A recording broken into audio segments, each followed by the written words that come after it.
कि वो पहुंच ही जाएंगे मंजिल तक भटकते ही सही।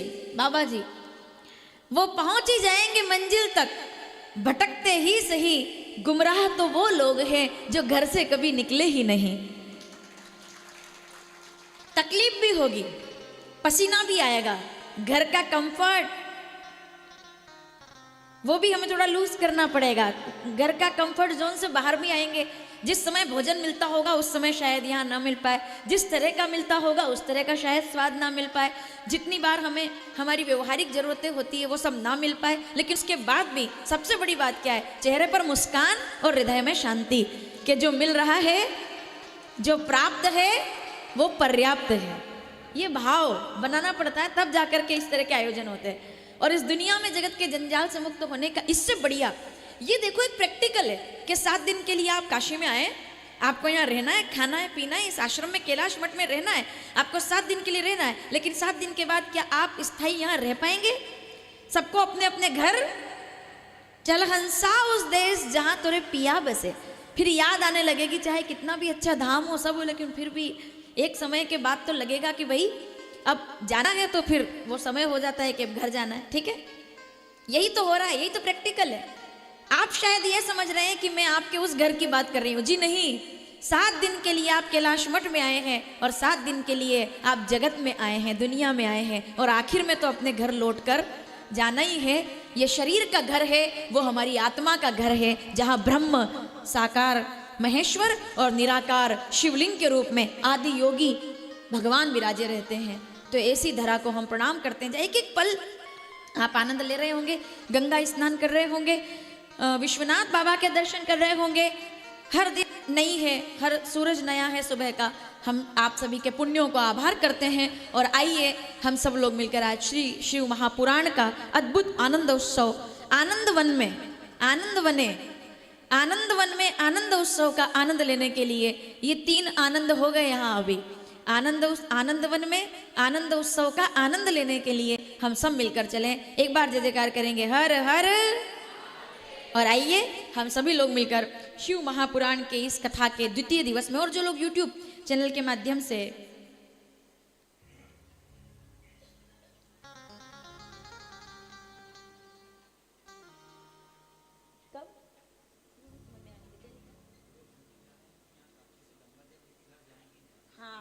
ये सही है, बिल्कुल प्रश्न आपका ठीक है कि ऐसा कहा जाता है कि काशी से गंगा जल लेकर जाना चाहिए कि नहीं।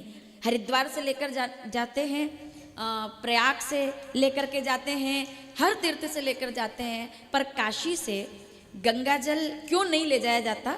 अब इस पर तो विस्तार से बात करेंगे तो समझ आएगा कि भाई क्यों नहीं ले जाया जाता। ये प्रसंग में आएगा आगे, तो इसको सुनेंगे हम। और ये सत्य है कि नहीं ले जाया जाता, और अगर लेकर जाए तो उसकी क्या विधि है वो भी हम लोग श्रवण करेंगे। हरिद्वार से लेकर जा सकते हैं गंगा जल, बद्रीनाथ से लेकर जा सकते हैं, लेकिन काशी से क्यों लेकर नहीं जा सकते? क्योंकि कितने पुण्य करने के बाद गंगा काशी में आई है। अब आप इस बात को समझिएगा, हालांकि मैं इसको आगे आपको बताती। कितने पुण्य करने के बाद गंगा काशी में आई है, और काशी की गंगा विश्वनाथ के लिए यहाँ समर्पित हुई है। अगर किसी ने पुण्य करके अपनी कोई सिद्धि अर्जित की है, और आप विचार करके देखो कि आपने 100 रुपये दिन भर से कमाए हैं, और अगर आपके पास वो रखे हैं मुट्ठी में, और अगर आपसे वो 100 रुपये मेहनत के कोई उठा करके और ले जाए और कह दे कि ये तो मेरा पुण्य है, आप तो बहुत बड़े लोग हैं और आपके हाथ से ये पैसा हमारे पास आ जाएगा तो पुण्य है, तो उसमें क्या होगा? उसकी मेहनत जो उसने प्राप्त किया था वो हम उठा करके ले आए। अब आप ध्यान दीजिए, कितने जीव, कितने जंतु, कितना कण जो भी काशी में रहते हैं वो काशी से कभी बाहर नहीं जाना चाहते, क्योंकि वो पुण्यों से ही काशी में आते हैं। काशी का गंगा जल भी काशी में रहना चाहता है, उसी में उसकी सन्निधि है। महाराज जी ठीक है ना? काशी का गंगा जल भी काशी में। अरे भाई, अविमुक्त नगरी है काशी। जो एक बार काशी आया वो फिर काशी से वापस नहीं जाता। अब इसको थोड़ा ठीक से समझना, डर मत जाना। जो एक बार काशी आया वो काशी से वापस नहीं जाता तो लोग घबरा जाए, बोले बात हो गए। अब अगर ये नियम लागू हुआ तो बिल्कुल ठीक कह रही हूं मैं, और अगर ये नियम नहीं लागू होता तो काशी आने का फायदा ही कोई नहीं है। अगर ये ना हो, इसमें प्रामाणिकता ना हो, तो काशी आने का फायदा कोई नहीं है, क्योंकि रामचरितमानस उत्तरकांड 120 दोहा 5वीं चौपाई के नर तन सम नहीं कवनऊ देही जीव चराचर जाचत एही। देवता भी तरसते हैं कि हमको काशी में एक कीड़ा भी बनने का मौका मिल जाए तो हमारा सौभाग्य होगा, तो हम वो भी बन करके नहीं जाना चाहते। तो काशी के अंदर जो आया, अब अगर वो वापस जाए तो वो क्या काशी आया। इसका मतलब ये नहीं है कि यहाँ आए तो हर हर महादेव, ऐसा नहीं है। बात ये है कि अब जो आए थे नया बन करके वापस जाना, जैसे के जैसे आए थे वैसे के वैसे वापस नहीं जाना है। अपने अंदर वैसे तो कोई बुराई नहीं होगी, लेकिन थोड़ी बहुत भी हो तो उस बुराई का पूर्ण त्याग करके जाएंगे और गंगा के जल से निकलेंगे। तो आप जब घर जाओ तो आपके पड़ोसियों को, आपके परिवार को लगना चाहिए कि जिसको भेजा था वो तो कोई और था, जो आया है वो तो रुद्र बनकर आया है, शिव बनकर आया है, गंगा बनकर आया है, पवित्रता लेकर आया है। और ये कब होगा? अब मैं थोड़ा बताऊं आपको ये कब होगा। इसकी शुरुआत कहां से होगी? इसकी शुरुआत होगी प्रसाद खरीदने से। इसकी शुरुआत होगी बांटने वाली माला खरीदने से। इसकी शुरुआत वहां से होगी। नहीं समझे आप? इसकी शुरुआत ऐसे होगी कि जब प्रसाद के काउंटर पर जाएं और जब अपने परिवार के लिए प्रसाद लेने का नंबर आए तो 100 रुपये किलो वाली मिठाई, और जब पड़ोसियों के लिए नंबर आए तो चिरौंजियों के बड़े बड़े पैकेट के पूरे मोहल्ले में बांट देंगे। मैं गलत तो नहीं बोल रही हूँ? हम तो अच्छे लोग सब यहाँ बैठे हैं, अपन ने तो सबने मिठाई ही ली होगी, लेकिन ये सदा से चला आया है महाराज जी। ये होता है, ये भेद हो जाता है, इसको भेद बुद्धि कहते हैं। कि जैसे गंगा से नहाए और नहाते नहाते तो लगा कि बस अब सब कुछ यही है, और जैसे ही बाहर निकले, भैया ये माला कितने की? बोले 10 की। ये कितने की? बोले 80 की। ये 5 दे दो और ये 50 दे दो। उसमें भेद हो गया कि 5 मेरे हैं। अब सुन लीजिएगा, अब मैं ये नहीं कहूंगी इस बात को, आप स्वयं जवाब देंगे कि ये क्यों जरूरी है भेद बुद्धि समाप्त करना। 5 मेरे हैं, ये बात किसने कही थी? मैं आपसे पूछूंगी। 100 मेरे हैं, 5 दूसरे हैं। 100 इस एक शब्द ने पंचम वेद का निर्माण करा के रख दिया है, केवल एक शब्द ने। आप सब विद्वान श्रोता है मुझे जवाब देंगे, एक शब्द बोलूंगी और आप समझ जाएंगे। श्रीमद् भगवद गीता पहला ही अध्याय और पहला ही श्लोक, धर्म क्षेत्रे। सब ज्ञानी श्रोता बैठे हैं, जवाब देंगे। धर्म क्षेत्रे कुरुक्षेत्रे समवेता युयुस्सव। और अगला शब्द क्या है अंधे राजा का?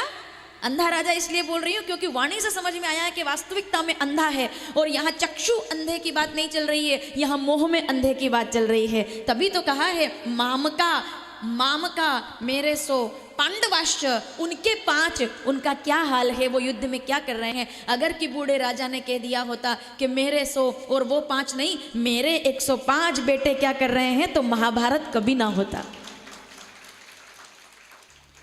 इस तेरे और मेरे ने ही तो सब प्रपंच ना, बिना प्रमाण के नहीं बोल रही हूं मैं। रामचरितमानस उत्तरकांड 120 दोहा 15वीं चौपाई मैं शुरू कर देती हूं, आप पूरा कर देंगे। मोह सकल व्याधिन कर मूला।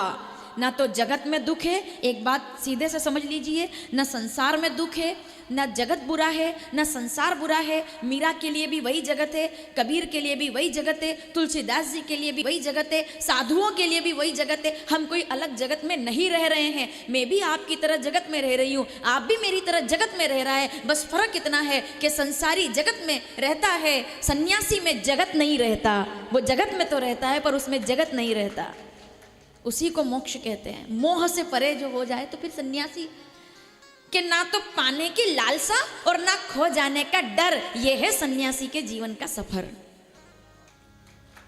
जो मुझे समझ आया, एक अभी 6-7 महीने ऐसे हुए तो अभी मुझे समझ में आया, जैसे सन्यास लिया। जब मैं पिंडदान कर रही थी अपना, पिंडदान के समय, और पूरा परिवार साथ में था, सब कुटुंबी सब साथ में थे। अच्छा लगा उस दिन बड़ा, क्योंकि उस दिन हम तो चले अपने गांव, सबको राम राम राम, वो वाला अपना। तो जो दुनिया में है उनका भी पिंडदान हुआ हमारे द्वारा, जो जीवित हैं अभी उनका भी हुआ, स्वयं का भी हुआ। उसके बाद संन्यास दीक्षा होती है। ये भारत यूट्यूब के माध्यम से लोग देखते हैं। कई बार लोग पूछते हैं बाल क्यों कटाए हैं, ये क्या नया है, ये सब उनको पता ही नहीं है कि संन्यास दीक्षा क्या है। लोगों को लगता है कि केवल भगवा पहनना ही संन्यास है। नहीं, जब तक मन का रंग ना बदले तब तक कपड़े का रंग नहीं बदलना चाहिए। अगर मन बदल गया तो कपड़ा भी नहीं बदलना पड़ता, चोला भी नहीं बदलना पड़ता। इतनी सी बात है महाराज जी। भेद बुद्धि खत्म हो जाए आप में और हम में तो फिर क्या बचा है? फिर बचा क्या है? सोचो आप कि आप इधर से जाओ तो मेरे लिए केवल एक काम करना, इस बार जाओ अपने लोगों के लिए तो उपहार लेकर जाओगे, लेकिन पड़ोस के बच्चे के लिए भी उपहार लेकर के जाना, जो आपके यहाँ हर 3 दिन में चक्कर लगाता है, आंटी जी बोल करके। सबके घर में ऐसे बच्चे आते होंगे और जरूर आते होंगे। जो आपका पड़ोस का बच्चा जिसको आप वहाँ तो मीठी मीठी बातें कहते हैं कि अरे बेटा बड़ा अच्छा, उसको 2 गुलाब जामुन खिला भी देते होंगे। उसके लिए सबसे बड़ी बात क्या होगी कि आप काशी में उसको याद रखो, जो आपका पड़ोस में कोई बच्चा हो, आपका घर में काम करने वाला कोई नौकर हो।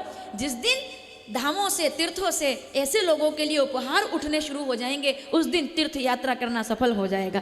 कि जिससे कोई मतलब नहीं उसके लिए आप माला लेकर के जाना, उसके लिए आप कोई ऐसा रुद्राक्ष लेकर के जाना, उसके लिए कोई प्रसाद लेकर जाना, तो वो समझेगा। मैं ये नहीं कह रही कि परिवार के लिए मत ले जाना, मैं ये कह रही हूँ कि परिवार के लिए ना ले जाएं, ऐसा नहीं, सबको परिवार मान लें, ऐसा कुछ करें कि सब मेरा परिवार।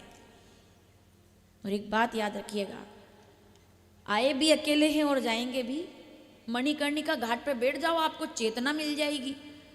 जिनको शरीर से प्रेम है वो तो डर कर भागेंगे, लेकिन जो आत्मा का सत्य जानते हैं वो मणिकर्णिका घाट पर बैठ करके परम वैरागी हो सकते हैं कि जीवन का अंतिम सत्य यही है।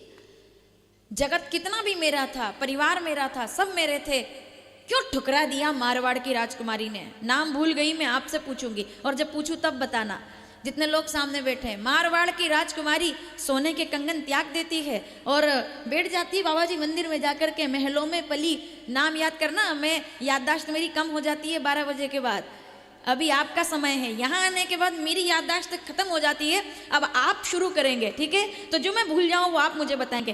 काशी भी आई तो वो कहते हैं महलों में पली बन के जोगन चली, वो तो सागर में सरिता समाने लगी। बेटी संतों के संग रंगी मोहन के रंग, वो तो प्रेमी प्रीतम को मनाने लगी। राणा ने विष दिया मानो अमृत पिया, वो तो गोविंद गोपाल गाने लगी। वो तो गली गली गली हरि गुण गाने लगी। ऐसी लागी लगन, मगन हो गई कि क्या अपना क्या पराया।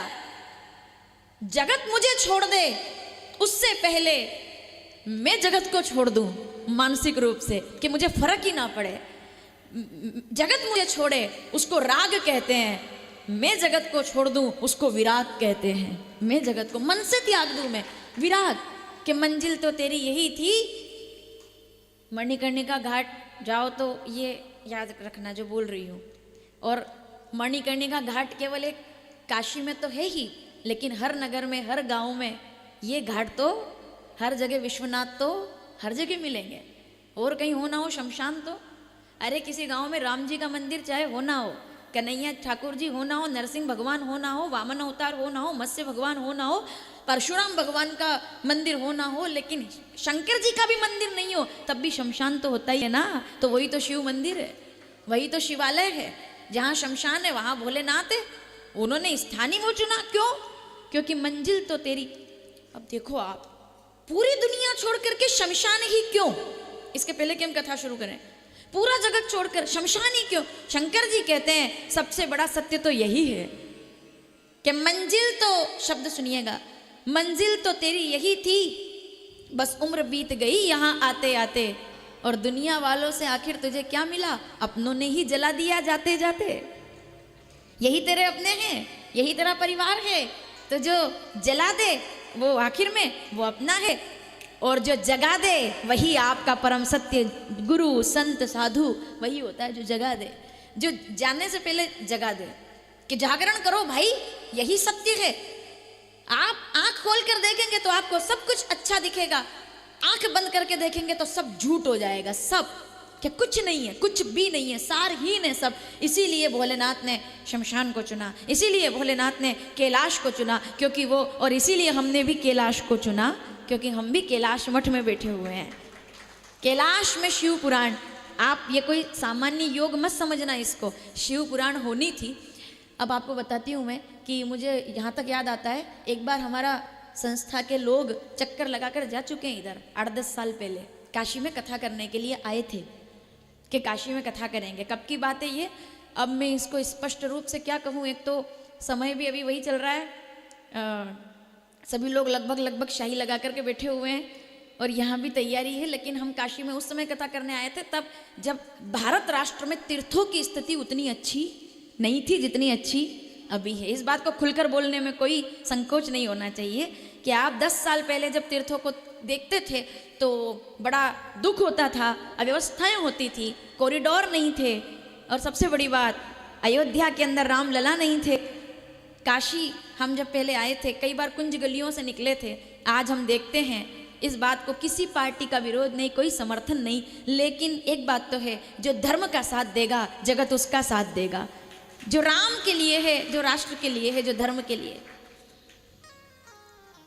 तो तब काशी कथा होने वाली थी, आज से लगभग 10-11 साल हो गए होंगे, ज़्यादा समय हो गया हो। द्वारिका के बाद 2014 में द्वारिका हुई थी, उसके पहले हम लोग जब कोशिश कर रहे थे कि कैसे हमको नैमिषारण्य के बाद हम यहाँ कथा करना चाहते थे, यानी कि 2011 में शुक्ताल हुआ था और उसके बाद हम चाहते थे काशी में कथा करें। तो जब आए तो उतना सब व्यवस्था नहीं बन पाई थी। कैसे बन पाती व्यवस्था, हमें तो 2024 में कैलाश आश्रम में आना था। ये संयोग है देखिए कि शिव महापुराण, वैशाखी पूर्णिमा और कैलाश की भूमि जहाँ सुबह शाम बच्चे भोलेनाथ की आरती गाते हैं और वहाँ विद्वानों के, विप्रों के चरण अपने आप पूजने का अवसर मिलता है। ब्राह्मणों की पगधूली मिल रही है आपको इस आश्रम में अपने आप, और वो भी निर्दोष मासूम बटुकों की, जो बच्चे ब्राह्मण। तो ये इस भूमि का और आपका सौभाग्य मैं तो कहती हूँ। तो ऐसा भेद बुद्धि समाप्त हो जाए आपकी, और यही शिव पुराण है, भेद बुद्धि समाप्त हो जाए कि इस बार जब जाएंगे तो बताना भी, फिर मुझे बताना भी अगर आप चाहो तो कि हम ये उसके लिए ऐसा लेकर के जा रहे हैं तो मुझे अच्छा लगेगा। और आप जब ये लेकर जाएंगे तो फिर उनका चेहरा देख करके खुद आत्मसंतुष्टि करना कि किसी और को खुश देखकर आपको कितना खुश लगता है। ये बहुत आनंद वाली बात है। तो अपना और पराया भेद बुद्धि धृतराष्ट्र ने की थी, महाभारत का निर्माण कर दिया। भेद बुद्धि जहाँ हुई है वहाँ महाभारत बनती है, और जहाँ भेद बुद्धि नहीं होती वहाँ महाभारत नहीं बनती। वहाँ तो चलिए नाम याद कीजिए जल्दी से, वहाँ भेद बुद्धि नहीं बनती, वहाँ तो छोटा भाई जाता है और बड़े भाई के चरणों में अपना सिर रख करके कहता है। मैं आपसे पूछूंगी, रामचरितमानस अयोध्या कांड दोहा नंबर 204 क्या मांगा था? आप जिस प्रयाग में जा रहे हैं उसी प्रयाग में गंगा यमुना के सामने खड़े होकर के दशरथ नंदन ने मांगा है कि मैं क्या चाहता हूँ, तो धर्म न अर्थ न काम रुचि गति न चाहूं निर्वाण। तो मुझे क्या चाहिए? बोले 2 भाई लड़े थे जमीन के लिए, मुकुट के लिए, मैं लड़ने आया हूँ उनके सिर पर मुकुट रखने के लिए।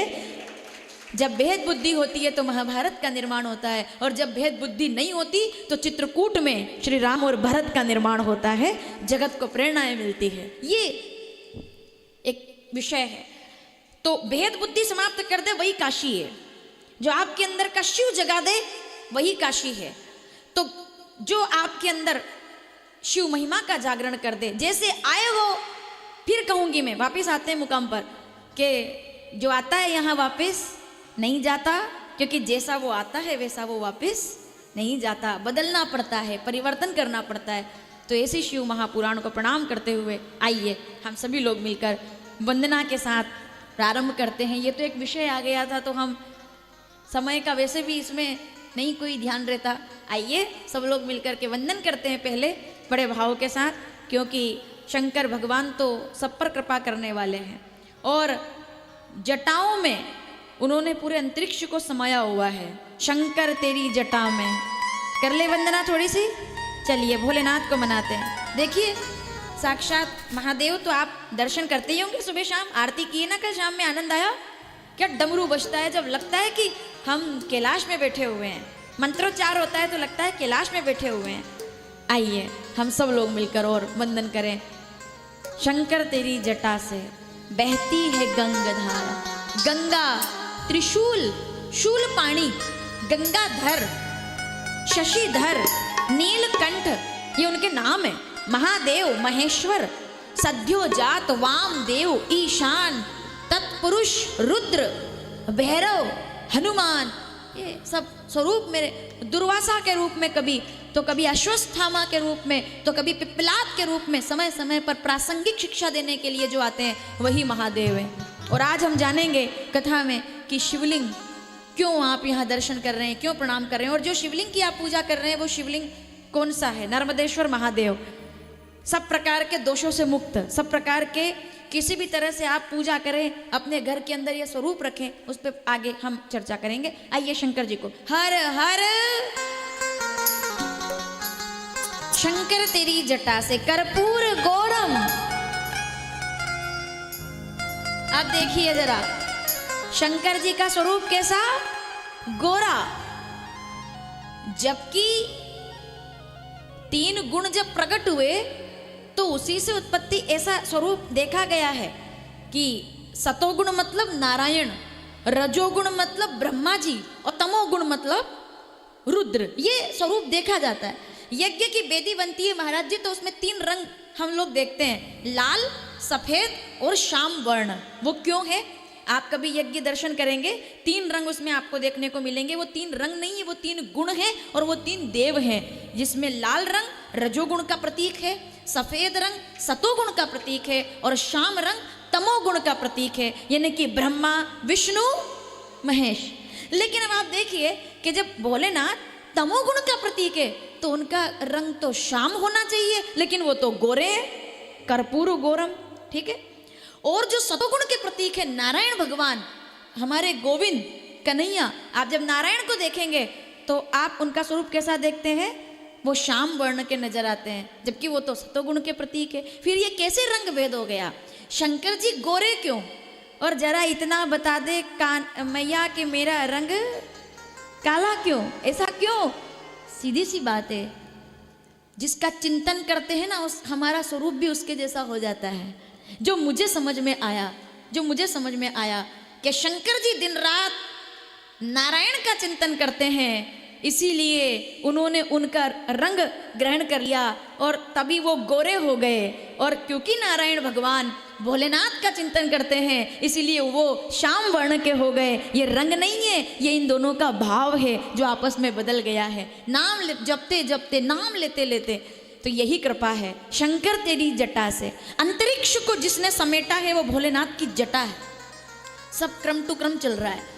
हर यूनिवर्स, मल्टी यूनिवर्स की बात करें तो हर यूनिवर्स अपने हिसाब से मूव में है, हर चीज। क्यों? क्योंकि आकाश पूरा अंतरिक्ष शंकर जी की जटाओं में बंधा हुआ है।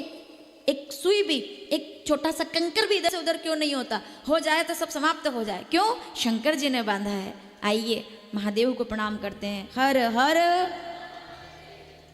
कैसे हैं भोलेनाथ? रामचरितमानस बालकांड दोहा नंबर 106। जटा मुकुट सुर सरित सिर, लोचल नलिन विशाल, नीलकंठ लावण्य निधि, सोह बाल विधु भाल।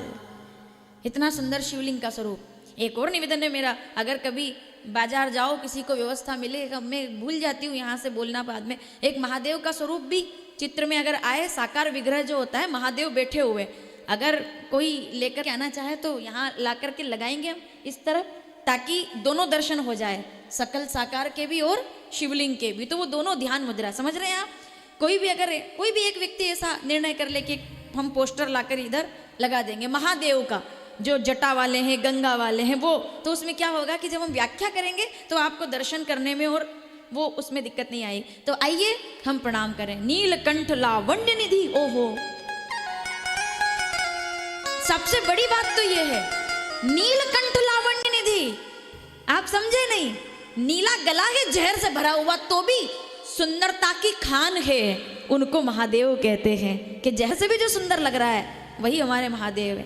तो आइए प्रणाम करें। शंकर बोलते रहेंगे तो वंदना 2 बजे होगी, फिर कथा ही पूरी हो जाएगी उसमें। शंकर जी की कथा ही ऐसी है। भागवत में प्रतिबंध होता है महाराज जी कि वो पूछते हैं कि ये सब क्या हो रहा है, तो हमें कथा का श्रवण। अज्ञान ध्वांत विध्वंस सूर्य कोटि समप्रभा सुताख्यायी कथा सारमम कर्ण रसायनम।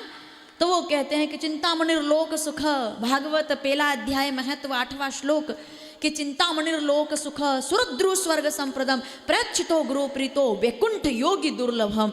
सौभाग्यशाली होते हैं वो जिनको सदगुरु संत मिलते हैं। तो ऐसे भागवत जब हम करते हैं तो पूरा एक बना हुआ रहता है कि पहले दिन में इतनी कथा होगी, दूसरे दिन में इतने स्कंद तक जाएंगे, तीसरे दिन में अवतार की कथा होगी, नवम स्कंद तक जाएंगे, चतुर्दिवस में दशम स्कंद आएगा तो गोविंद आएंगे, फिर हम आगे बढ़ेंगे तो गोवर्धन पूजा होगी, रुक्मणी मंगल होगा, और ऐसे ऐसे क्रम है।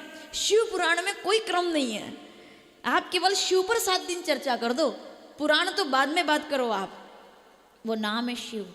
हर पुराण की अपनी एक क्रमबद्धता है, पर शिव पुराण में तो आप एक शब्द पर भी 7 दिन बोले तो भी शब्द कभी पूरे होने वाले नहीं है, क्योंकि जितने शिव अनंत है उतनी उनकी कथा अनंत है। आइए सब मिलकर प्रणाम करें। हर हर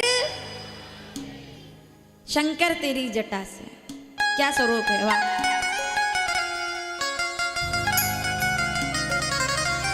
तो आइए प्रार्थना कर लेते हैं। कर्पूर गौरम संसार सारम सदा वसंतम भवम भवानी,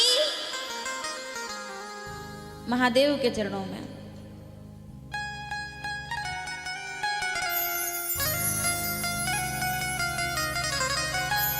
शंकर तेरी जटा से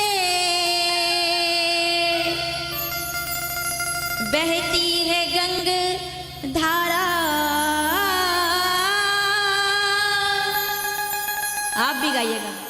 भजन मेरा विषय नहीं है ना, मुझे गाना आता है, उतना ही आता है जितना हम लोग इसे कर लेते हैं, थोड़ा कथा ही विषय है तो आप साथ देंगे। शंकर तेरी जटा से बहती है गंग धारा, और काली जटा के अंदर, सब गाएंगे भाव से।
सहयोग करता है।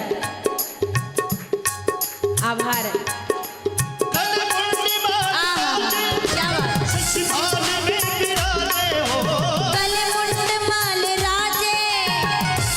शब्द सुनिए, शब्द और दर्शन कीजिए।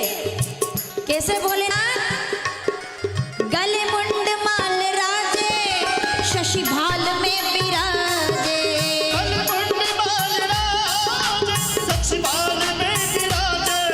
ओ डमरू निनाद बाजे, डमरू निनाद बाजे। एक बार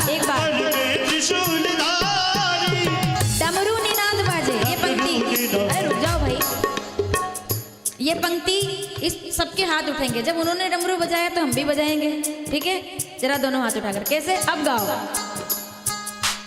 डमरू निनाद बाजे, दोनों हाथ। जब तक सबके हाथ ना उठ जाए तब तक ऐसे गाते रहो। डमरू निनाद बजाइए। डमरू कैसे बाजे? अरे डमरू नहीं बजता तो कहां से मिलती संस्कृत की व्याकरण? कहां से मिलते महर्षि पाणिनि को इतने सूत्र? कहां से मिलते अगस्त मुनि को इतनी सुंदर भाषा रचने का सिद्धांत? कौन देता? डमरू बजा तो व्याकरण। एक बार जोर से डमरू बज जाए। डमरू वाले की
भोलेनाथ की बात चल रही है तो उनके इष्ट माधव हैं बिंदु माधव। और बिंदु माधव कैसे हैं? आइए दर्शन। तेरा समुकुट सर पे रखा है किस अदा से,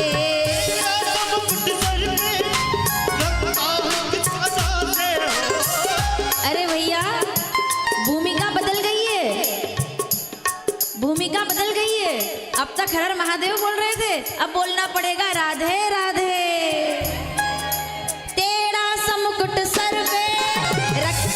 किस अदा से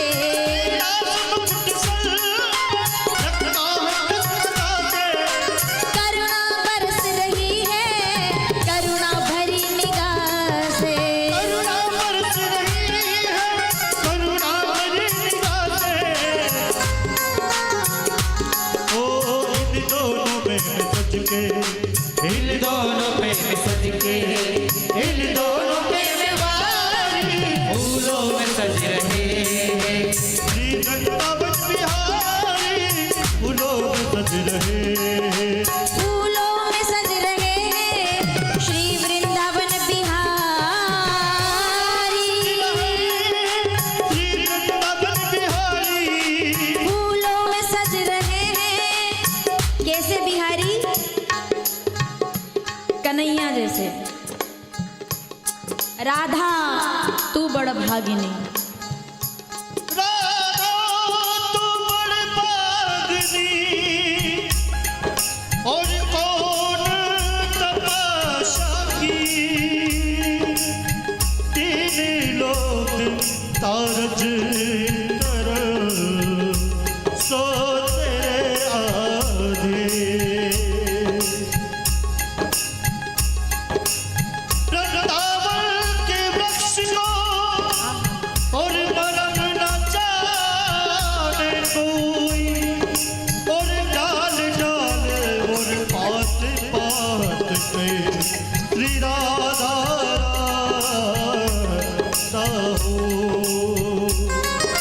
नीलम से सोहे मोहन, स्वर्णिम सी सोहे राधा,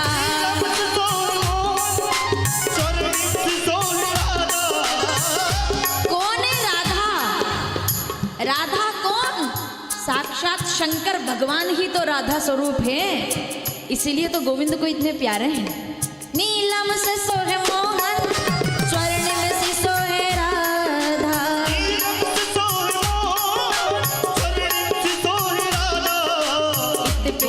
गुलाबी झटका, इस पे गुलाबी फटका, उस पे गुलाबी साड़ी, फूलों में सज रहे। शंकर तेरी जटा से बहती है गंगधारा, तेरी जटा बहती है गंगधारा, भोले तेरी जटा से बहती है गंगधारा, शंभू तेरी जटा से बहती है गंगधारा। काली घटा के अंदर, काली घटा के अंदर, जीवदानी उजाला, काली घटा के अंदर।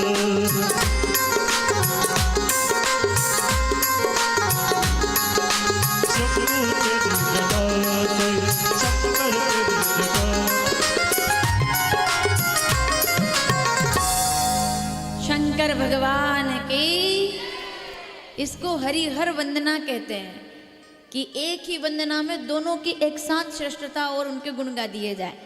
और दोनों आखिर तो है ही कहाँ, ये तो हमारी बुद्धि है कि हम दो समझ रहे हैं, आखिर तो ब्रह्म ही एक है। वही आप भोलेनाथ के स्वरूप में देख लीजिए, वही राधा जी के रूप में देख लीजिए। भोलेनाथ नारायण को कभी छोड़ते नहीं और राधा जी श्री कृष्ण के बिना रहती नहीं।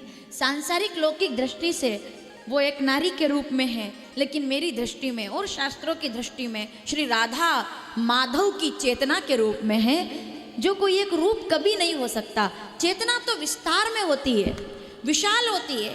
राधा जी पर बात करने के लिए जगत में कोई भी सामर्थ्य है ही नहीं, क्योंकि उस तरह की बुद्धि का विकास प्राणी के विषय में ही नहीं है कि वो राधा जी पर चर्चा भी कर सके, क्योंकि राधा चेतना है भाई। श्री राधा, श्री राधा और श्री राधा माधव, जय कुंज बिहारी।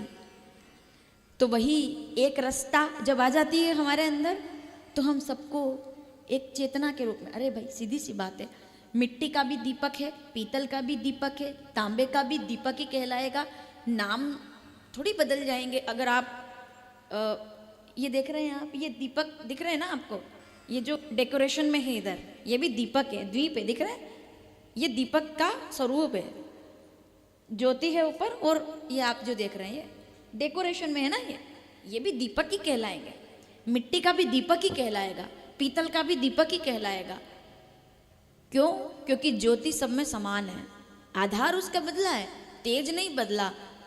ईश्वर शरीर बदलता है, तेज कभी नहीं बदलता। तेज तो सर्वव्यापी है, और वही ईश्वर में और वही आप में है। ब्रह्म सत्यम जगन मिथ्या, जीवो ब्रह्मेव ना परो। वही ईश्वर है, वही ब्रह्म है, बस तरीका हमारा बदल जाता है। हम किस रूप में देखते हैं। किसी को पत्थर के अंदर भी भगवान नजर आता है, और किसी को इंसान के अंदर भी भगवान नजर नहीं आता। तो सीधी बात है, दृष्टि बदल ले तो सृष्टि बदलने में देर नहीं लगती है। नजर बदल ले तो नजारे बदलने में देर नहीं लगती है। जैसा महाराज जी, मैंने अपने जीवन में एक बहुत अच्छी बात समझी अब तक के इस जीवन काल में, कि आपकी परिस्थिति कमजोर हो तो चलेगा। सबकी कमजोर होती है कभी ना कभी। सभा में ऐसा कोई नहीं बोल सकता कि हम जैसे थे वैसे ही रहे और हमेशा एक जैसे ही रहे, हम तो सुखी तो सुखी रहे, या हमेशा दुखी है तो दुखी ही रहे। बोल सकते हैं ऐसा? कोई नहीं बोल सकता। एक समय आता है, कभी धूप,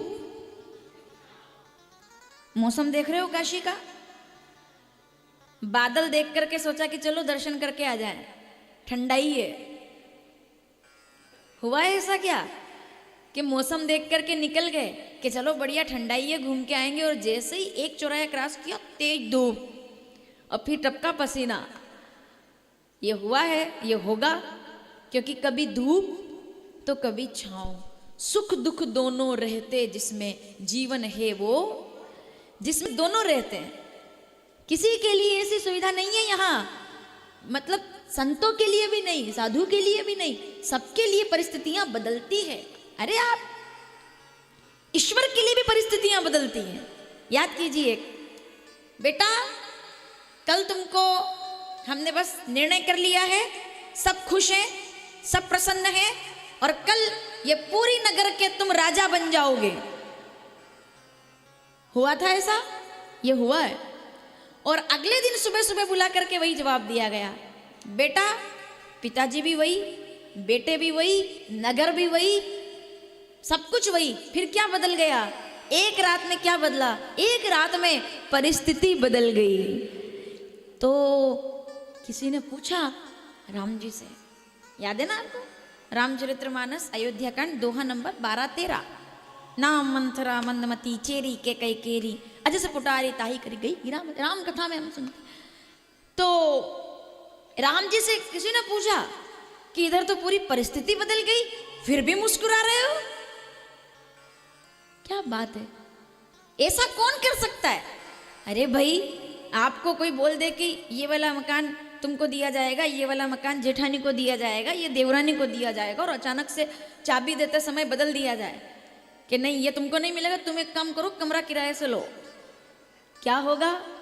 क्या होगा? केस होंगे। क्या होगा? केस होंगे।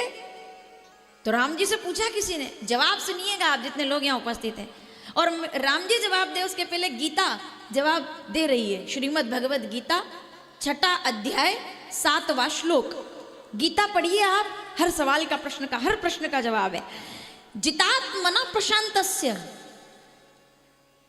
परमात्मना समाहित शीतोष्ण सुख दुखेषु तथा मान अपमानयो।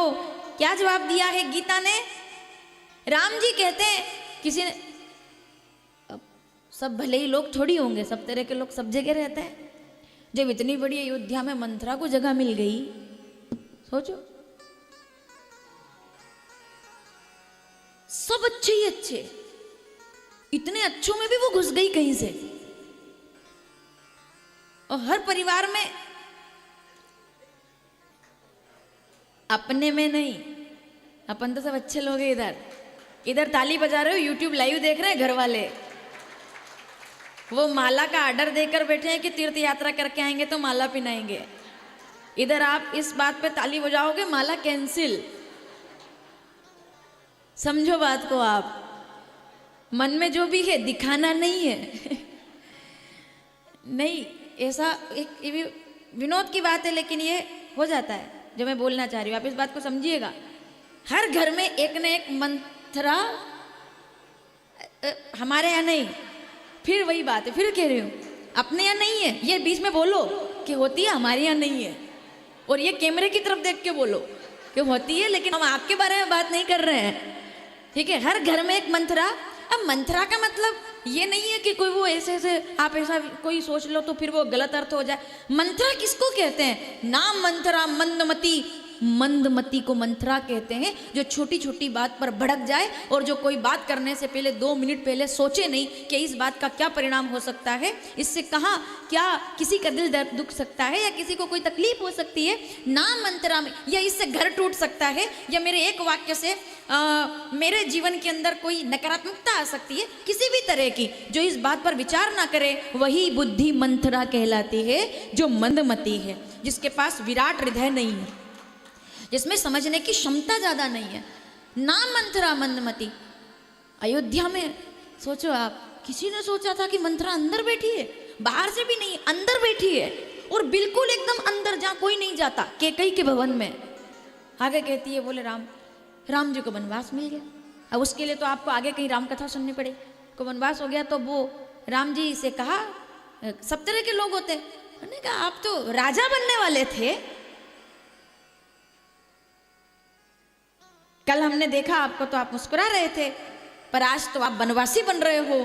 14 वर्षों तक पैरों में ना तो पदवेश, ना कोई मखमल पीताम्बर, ना कोई मुकुट, ना कोई छत्र चलेंगे साथ में, आप तो राजा बनने वाले थे, और अब ये सब के युवराज हो गए थे ना, वो तो छत्र चल रहा था साथ में राम जी के। समझ रहे हैं, जान रहे हैं, सब कुछ तय, छत्र चल रहा है साथ में, छत्र चल रहा है साथ में। और तब राम जी से पूछा गया, आप तो राजा बनने वाले थे, आपकी तो परिस्थिति बदल गई, पहले भी मुस्कुरा रहे थे, यह सीख करके जाना इस शिव पुराण से। क्यों राम जी इष्ट हैं भोलेनाथ के, कि जिनका नाम कह करके, जिनके नाम के आधार पर जासु नाम शंकर बल काशी, देई सबई सदगति अविनाशी। रामचरितमानस बालकांड 9वां दोहा दूसरी चौपाई कि जासु नाम सुमिरत कैलाशी, जिसको सुनकर के शंकर जी और जिस नाम का जप करते हैं और सबको भक्ति दे देते हैं, वो नाम कितना धन्य होगा। वो क्यों राम जी की इतनी वंदना करते हैं? तो वो कहते हैं राम जी का चित्र देख करके मैंने उनको अपना इष्ट नहीं माना, उनका चरित्र पूजा के योग्य है। वो इष्ट क्यों है सुनिएगा। तो राम जी से किसी ने ऐसे ही मजाक कर दिया, बोले कल तो आप छत्र के नीचे चल रहे थे तब भी मुस्कुरा रहे थे, आज आप वनवासी बनकर जा रहे हो तब भी मुस्कुरा रहे हो। ये हंसी अंदर से है या केवल बाहर से? जवाब सुनिएगा राम जी का। बोले क्या बात करते हैं? बोले ये बात करते हैं कि आपकी तो परिस्थिति बदल गई। तो राम जी कहते हैं परिस्थिति बदली है, मनस्थिति नहीं बदली है। मैं अपनी मनस्थिति पर चलता हूँ। मैंने अपनी मनस्थिति में राजी हूँ उसी में जिसमें तेरी रजा है। शिव जी का नाम लेकर के दुख में भी मजा है और सुख में भी मजा है। मैं हर क्षेत्र में हर तरह से, धूप में भी राजी हूँ और छाँव में भी, मैं भीड़ में भी खुश हूँ और यहाँ एसी में भी प्रसन्न हूँ। बस इसी को तो विराट भाव कहते हैं। यही तो है एकात्म रूप, हमारा चिंतन रूप जो शिव जी पसंद करते हैं। तो जो राम हो गया वो शिव जी के लिए परम प्रिय है। जो राम हो गए, जो श्री राम की तरह चेतना जिनके जीवन में हो। तो ऐसे मेरे शंकर भगवान जैसे राम जी की वंदना करते हैं, ऐसे यहाँ से ये सीख कर जाना। परिस्थिति आपके जीवन में कई लोग सामने बैठे हैं, हर तरह की आएगी या आई होगी। दुख सुख सबने देखे हैं, लेकिन उसमें जो डटा रहा वही भक्त कहलाता है, वही मनुष्य है। कि रोज है एक जैसा ना हो, लेकिन हर दिन ईश्वर आपके साथ हो। मेरा दिन चाहे एक जैसा ना हो, पर तू मेरे साथ रहना, क्योंकि तेरे अलावा मेरा कोई अपना, एक तू ही तो है जो मेरा है, एक तू ही है। मैं कहीं एक बहुत पहले एक दृष्टांत मैंने पढ़ा था, देखिए मैं कोशिश करती हूँ सुनाने के लिए। एक बहुत बड़ा भगत था भगवान का, शंकर जी का बहुत बड़ा भगत। अब सुनिएगा। तो उसने ईश्वर से जो मांगा सब मिला। बड़ा मकान, बड़ी दुकान, कॉम्प्लेक्स से लेकर के हर तरह की कार उसके पास। एक दिन उसने बहुत प्रार्थना की कि भोलेनाथ कभी मेरे घर आइए तो सही, हमारे घर तो आओ, कभी तो आओ। और एक दिन भोलेनाथ आ गए। वो तो जल्दी प्रसन्न हो जाते हैं। आपके घर भी कई बार आ गए होंगे, आपने ध्यान नहीं दिया होगा। कभी बाबा के रूप में, कभी गाय के रूप में, कभी नंदी के रूप में दरवाजे पर, कभी पक्षी के रूप में, कभी कबूतर के रूप में। ये तो ईश्वर जीवंश विनाशी आए होंगे। तो इसलिए हमारे यहाँ कहते हैं सबके अंदर राम को देखो, भगवान को देखो। तो आ गए भोलेनाथ, दरवाजे पर खड़े हो गए। अब जैसे इसको पता चला मेरे इष्ट आए हैं, आरती की थाली लेकर के दौड़ा, भोलेनाथ आ गए, भोलेनाथ आ गए। शंकर जी ने कहा भाई ये मकान, ये किसका मकान है? तो तुरंत उसने जवाब दिया, बोले प्रभु जी आपका तो है। सबसे बढ़िया जवाब है, आपका तो है। अच्छा, ये बगीचा 10 तरह के फल लग रहे हैं, खुशबू उठ रही है। जवाब आप देते जाइए आगे। उससे पूछ रहे हैं, समझ लो आपसे पूछ रहे हैं ये किसका है? तो प्रभु जी आपका ही तो है। आगे बढ़े तो गाड़ियां खड़ी है लाइन से, एक एक रंग में, अलग अलग, ब्रांडेड एकदम। तो सब गाड़ियां, शंकर जी नंदी को बाहर खड़ा करके आए हैं, नंदी वाले हैं। तो नंदी से उतर कर आए, बोले ये, जवाब दो, ये किसकी गाड़ियां हैं? तो उन्होंने कहा सब आपका ही तो है। और आगे बढ़े तो सोने की थालियां, चांदी के बर्तन, बोले ये, बोले सब आपका ही तो है। थोड़ा आगे बढ़े तो भगवान का मंदिर बना रखा था उसने। अब सुनिएगा, मंदिर बना रखा था। अब यहाँ थोड़ा सा बदलनी पड़ेगी बात को। अब जैसे मंदिर के अंदर भोलेनाथ ने प्रवेश किया तो बड़ा सुंदर शिवलिंग वहाँ सामने विराजमान है। शंकर जी ने पूछा, बोले ये किसका है? तो वो अब कहते हैं क्षमा कीजिएगा, बस यही एक मेरा है, बाकी सब आपका है। इस पे आपका अधिकार नहीं है। एक यही मेरा है बस, बाकी सब तेरा, तुझको क्या लागे। अब यहां देखिए हम तो उल्टा करते हैं, ये मेरा है, ये मेरा। मंदिर भगवान का है, पलट दो इसको। घर भगवान का है, गाड़ी भगवान की है, विश्वास करके देखो आप। नहीं, मैं बिना प्रमाण के नहीं बोल रही। रामचरितमानस उत्तरकांड 89 दोहा दूसरी चौपाई, श्रद्धा बिनु धर्म नहीं होई। एक बार विश्वास रख के देखो, हर काम आपका भगवान करेगा। जो इंसान स्वयं अपने लिए कुछ नहीं करता, उसके लिए भगवान, अगर वो अपने कोई आपको बुरा बोल रहा है और आप बदले में नहीं बुरा बोल रहे, भगवान को जवाब देने दो, क्योंकि वो जवाब बहुत अच्छे तरह से देना जानता है। आप उसकी तरफ थोड़ा विश्वास रखो अपना, क्योंकि श्रद्धा बिनु शिव पुराण कहती है जो विश्वास रखेगा मैं उसे तारूंगा। शिव जी कहते हैं कि घर किसका, आपका। भगत कहता है गाड़ी घोड़े प्रॉपर्टी सब आपकी, और बोले जो मंदिर में शिवलिंग है वो, बोले वो मेरा है, वो मैं, वो ये नहीं कहता कि आपका, वरना ले जाएंगे आप। एक यही तो संपत्ति है मेरी जो मेरे काम आएगी आखिर में। बस इतनी सी भाव हमारा जाग जाए, यही श्री शिव महापुराण है।